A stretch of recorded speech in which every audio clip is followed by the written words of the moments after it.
As we wind down a year that really, let's be honest guys, no one could have predicted it would have played out the way it did, it seems one thing has remained consistent year in and year out, and likely will until the end of time.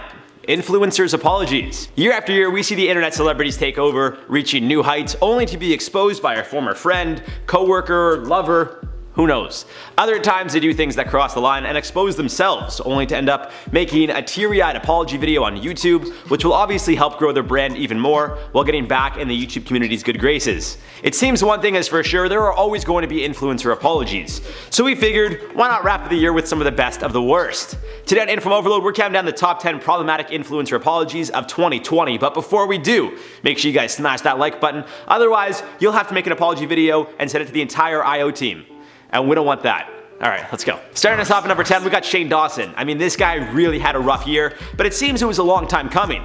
Being someone who has been in the spotlight for so long, it almost seemed inevitable that Shane, along with tons of other YouTubers who were the first to rise to fame using the platform, were going to face some sort of backlash. This year it's happened to tons of creators who some would consider to be pioneers of YouTube. Jenna Marbles and Colleen Ballinger are two of the names that come to mind, and even though people were more accepting of their apologies and feel they shouldn't have been cancelled, it still led to both of them creating videos. As we know, Jenna has since left the platform and isn't expecting to return anytime soon, and although Colleen did address her past, some just weren't willing to move on. Shane's situation is different, as he did some shady stuff this year, and it led to him getting cancelled, which led to his past biting him as well. However, it seems unlike Colleen and Jenna, Shane's past was just adding insult to injury, and after posting his apology, it seems people weren't going to forgive or forget anytime soon. Shane has since appeared to start making somewhat of a comeback, but we'll see how things play out. Number 9, Tana Mongeau. Tana has seen her fair share of controversies over the year, including her jumping on OnlyFans, her fake marriage to Jake Paul, when she was called out for partying during the pandemic and she said she didn't care. Of course, there were also the racist microaggressions and gaslighting she was accused of by old friends. Let's just say this wasn't her first rodeo. And to no surprise, Tana has made tons of apology videos, tweets, posts, and so on. But this time around, it seems people had enough, and they were ready to cancel Tana Mongeau once and for all. So she did what she does best and made an apology video apologizing for her past, as well as always making apology videos. I know, what a joke this has become. And no shade to Tana, I'm sure she's not a bad person, just made some mistakes, but like yikes. People accused her apology video of being scripted, and it's easily become one of her most disliked videos, with an almost 3-to-1 dislike to like ratio. This one pissed people off clearly. On to number 8, we got Bella Thorne. You probably know all about the Bella Thorne fiasco, but if you don't, she's pretty much the reason OnlyFans had to change how often they pay their creators, and also put limits on how much their creators can be tipped. And as much as I want to say one person shouldn't be blamed here, I think it's safe to say this all falls on Thorne, who made over $2 million in less than a week after joining the platform. And to no surprise, with hundreds of people paying $200 for just one photo of Thorne, who posts the exact same type of content to her Instagram page, well, they wanted a refund immediately, for good reason. And with that many customers asking for their money back, odds are the company was going to do something to make sure this never happened again. Now those who post on the site need to wait 30 days instead of a week's time to receive their payouts. There's also limits on how much people could charge, as well as a limit on how much someone can get tipped. Which really, why would OnlyFans put a limit on that? And what really added insult to injury is that Bella said she jumped on the site for research purposes, citing a film. Taking to Twitter, Thorne would kind of apologize, tweeting out, "Remove the stigma behind sex, sex work, and the negativity that surrounds the word sex itself by bringing a mainstream face to it. That's what I was trying to do, to help bring more faces to the site to create more revenue for content creators on this site. I wanted to bring attention to the site. The more people on this site, the more likely of a chance to normalize the stigmas. And in trying to do this, I hurt you. I am a mainstream face, and when you have a voice, a platform, you try to use you in helping others and advocate for something bigger than yourself. Again, in this process, I hurt you, and for that, I am truly sorry." I don't know. Maybe she's not. Maybe she is. You guys gotta let me know. Number 7, we got Jeffree Star. Honestly, guys, I feel like every list that I do that has the word problematic or drama in it, well, it always features Shane, Jeffree, or James. And for good reason. They're the faces of the YouTube beauty community, which is known more for the drama it produces than any content actually related to anything beauty. And as was the case in the summer of 2020, Jeffree decided to post an apology video following suit of pretty much any and every other YouTuber who was going to apologize for something this year. However, as is usually the case with Star, his apology was received with mixed reception, as tons of people felt he didn't address much, and instead was mostly deflecting. Although he did apologize to James Charles, even that was considered to be somewhat half, with Jeffree claiming he's sorry but trying to put the blame on others. Sometimes you gotta just hold yourself accountable. It seems Mr. Star here really has trouble doing that, and has proven this time and time again. At number 6, we got Trisha Paytas. I really try to be as neutral as possible when talking about other creators, and I always do keep in mind that a lot of these people are entertainers and genuinely don't act the way they appear on camera.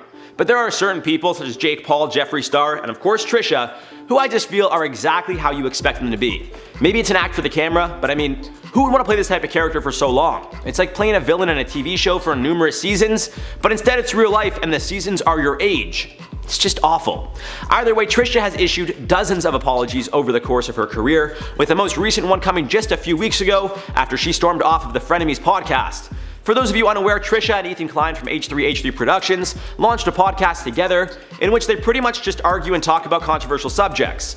After mentioning Ethan's wife, Hila, during an episode, Ethan mentioned how Hila didn't want to be talked about and that they should move on. This led to a bit of a blowout and Trisha stormed off the show. Trisha would end up making 2 videos, one in which she admitted to regret walking off and the things she said, and the other being a response to an H3H3 livestream, which Trisha felt was biased against her. In the second video, Trisha claimed she'd be blocking both Ethan and Hila's number, but she's since returned to the show. So there's that. Halfway now at 5, Gabby DiMartino. One of the more recent situations on our list here, Gabby decided to post a video to her OnlyFans page. Nothing wrong with that. However, the video in question not only led to Gabby having her entire OnlyFans page removed, but she also had to issue an apology. For those of you unaware, Gabby thought selling an old video for $3 with the caption, "Won't put my panties on," would be a good idea. Now normally, I'm sure on OnlyFans that is the way to go about it. The issue here is Gabby's video was from when she was a child, and as you can imagine, people weren't expecting to pay $3 to get a form of child, well, you know. To no surprise, after people realized what they now possessed was technically a Class D felony, and just the situation at hand in general, well, Gabby started facing some serious backlash. She tried to play it off like she was just trying to prank or she was trolling her supporters, but that really didn't fly. Taking to Twitter, DiMartino apologized, writing, "The video was a goofy throwback family moment that I wanted to share with my personal OnlyFans fancy babies. I am sorry this wasn't thought out completely. I apologize. The video is down. I am sorry again if this came out wrong." You bet, it did come out wrong. On to number 4, we got Perez Hilton. After being banned from TikTok, which apparently feels like dying, as the 42-year-old put it, Hilton decided to make a video asking for help from fans and the app's top creators to get his account back. Taken to nearly all of his platforms, including YouTube, Twitter, and Instagram, Perez posted a teary-eyed video in which he said, I quote, "The reason that TikTok gave me for permanently banning my account without any warning is multiple community guidelines violations. I'm feeling numb, and I don't want to seem overly dramatic, but I feel like my world is crumbling. This feels like death to me." Throughout the video, he tries to explain his stance on the situation and makes it clear he doesn't think he's ever bullied anyone on the platform, but if he did, he's sorry and it would never happen again. That being said, it seems most people were happy to see him removed, so I'm not sure he'll be back anytime soon. Bringing us to number 3, we got James Charles. You guys remember when I said James, Jeffree, and Shane are pretty much on every list? It seems they just don't learn. However, James's apology was at least more sincere and wasn't related to some shady moves he made in the past. Instead, he was apologizing for something that many felt he was being hypocritical about, taking the pandemic seriously. After James was seen at a party in LA, even during COVID restrictions, he decided to address the backlash he was receiving in the video titled A Day in the Life with James Charles. In the video itself, he posted a statement which included, I quote, "People's safety and keeping COVID-19 contained is far more important than celebrating a friend's birthday, and unsafe partying is not something I want to promote to my audience. I recognize that with my platform comes responsibility, and I encourage you guys to be smarter than I was. Wear your masks and continue to social distance. Love you." I mean, at least he held himself accountable for going to the party. You know, I mean, he was at the Hype House, they had a big party, nobody had to wear masks. And he's one to always be like, wear your mask, stay safe guys, COVID's very real and scary. And then he was doing this and everyone's like, hold on a second, bucko, what are you doing here? And then he was like, you know what, you're right, I'm sorry. So, good for him. On to number 2, we got Charli D'Amelio. Following a video in which the D'Amelios and James Charles were seen having dinner together, courtesy of their personal chef, this 16-year-old TikTok star would make a comment that seemed to upset hundreds of thousands of people. Although Charli's older sister, Dixie, would upset tons of people for spitting out the snail as well as her other comments about the food, it seems Charli's comment about not reaching 100 million followers within a year on TikTok is what stuck the most. And people were pissed. After James joked that 95 million following her wasn't good enough, it seems viewers didn't find her comments as funny. This led to Charlie losing 800,000 followers and of course receiving tons of backlash online, to the point that she made a video addressing it all. Fighting back tears, the 16-year-old explained, "Blatantly disrespecting the fact that I'm a human being is not okay. You could hate on me for whatever I've done, but the fact that all of this is happening because of a misunderstanding, I just feel like that's not okay. If this is the community that I put myself in, I don't know if I want to do that anymore. I love every single person that supports and follows me, and I hope you guys know that." Now, where I feel the problem lies is that grown adults felt the need to attack a 16-year-old.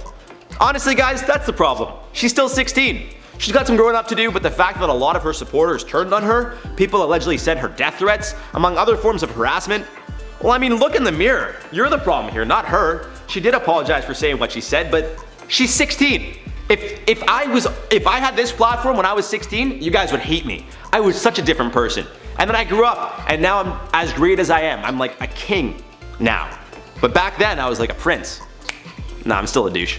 At number 1, Zoe Laverne. This was just such a messy and gross situation, but in a nutshell, 19-year-old Zoe apologized for kissing and catching feelings for Connor Joyce, who is 13. Although she denied the grooming allegations made against her, she explained that she became best friends with Connor, and after the kissing video got leaked, she understood why the situation was bad. Taking to both the comments of some of her videos as well as doing a live stream, Zoe explained, I quote, "I didn't groom Connor. I wouldn't do that. He's a kid and I'm aware of that. It just happened. We were both in a dark place when we first became friends, and we both just ended up catching feelings for each other. And friends do that. They catch feelings for each other. That's not a bad thing. Yes, the age is a bad thing. Yes, it's wrong. Yes, it's not good. We both realized that and we stopped." Connor as well as Zoe's mother both have addressed the situation as well, and to no surprise, we're trying to downplay the severity of it all. Which is wild, because I feel if roles were reversed and it was a 19-year-old guy with a 13-year-old girl, way different situation. Lose their account, cancelled. I know Zoe got canceled, but it seems like she still has like a lot of support. She's got like 17 million followers on TikTok, which is like, what? But not my place. Now, as always, guys, let me know your thoughts on this one in the comments down below. I'm sure I missed some, but as I said before, with every year comes more apologies, so I'll be sure to see you guys at the end of 2021 with another list just like this one. Want to wish you guys a very happy and healthy new year, but for now, let's reply to some good old comments from the video. Elon Musk wants son to be Prince of Canada. Kimmy Robinson said, "I feel like this is another troll thing that Elon is doing." Probably. Elon's like, he's known to be a troll and he just doesn't care. He just says things to piss people off a lot of the time. Alice Karina said, "I vote Drake as the Prince of Canada." Why not me? That's all I'm gonna say. Why not me? Ernan Almanza said, "The kid's name means Kyle." Oh, is that what AEXY-12 whatever else is in his name means? Kyle? Interesting. Anyways, guys, that's all for this one. I've been your host, Jared Bronstein, and I'll see you soon. Happy New Year. Love ya. Mwah.